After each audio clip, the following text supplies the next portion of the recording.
Hi எல்லாருக்கும் வணக்கம். நாங்கள் புதுசாக வீடு மாறி வந்திருக்கோம். நாங்கள் வந்திருக்க புது வீடு இதுதான். ஞாயிற்றுக்கிழமை தான் பால் காய்ச்சினோம். வாங்க வீட்டுக்குள்ளே போய் வீடு எப்படி இருக்குன்னு பார்க்கலாம். முன்னாடி பெரிய ஹாலு, புது வீடு, அதனால் இன்னும் கபோர்டு ஒர்க்லாம் போடலை.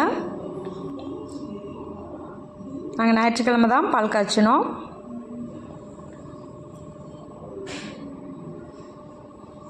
வீடு எப்படி இருக்குன்னு பாருங்கள். அடுத்து கிச்சன் பார்க்கலாம்.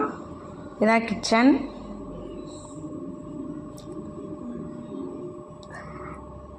புதுசாக பால் காய்ச்சல் அன்னைக்கு விளக்கேற்றுறதுக்காக மதுரை மீனாட்சி அம்மன் கோயில் பக்கத்தில் இந்த விளக்கு ஒன்று வாங்கினேன். ஆல்ரெடி நம்ம விளக்கு வச்சுருப்போம்.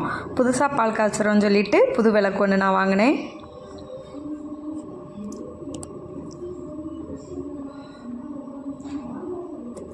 ஹால்லையும் செல்ஃபு நிறையா கொடுத்துருக்காங்க. இனிமேல் தான் கபோர்டு ஒர்க்லாம் பண்ணணும். அடுத்து இது பெட்ரூம்பு. நல்லா காத்தோட்டமான வீடு. பெட்ரூம்லேயும் நிறைய செல்ஃப் கொடுத்துருக்காங்க. நிறைய திங்ஸ் வச்சுக்கலாம் நம்ம.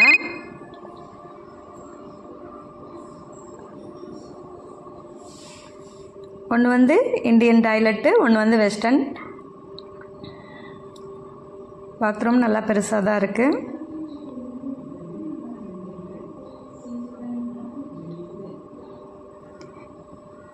வெளியிலையும் காற்று நல்லா வரும். அப்படியே இந்த பக்கம் வந்தால் பால்கனி வருது. இங்கே ஒரு வெஸ்டர்ன் டாய்லெட் இருக்குது அட்டாச்சோட. இங்கே வெளியில் ஒரு குழா வச்சுருக்காங்க.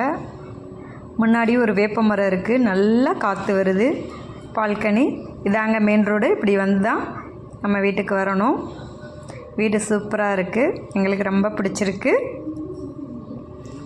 இந்த பக்கம் படி இப்படி ஏறி பால்கனிலேருந்து இப்படி உள்ளே போய்க்கலாம்.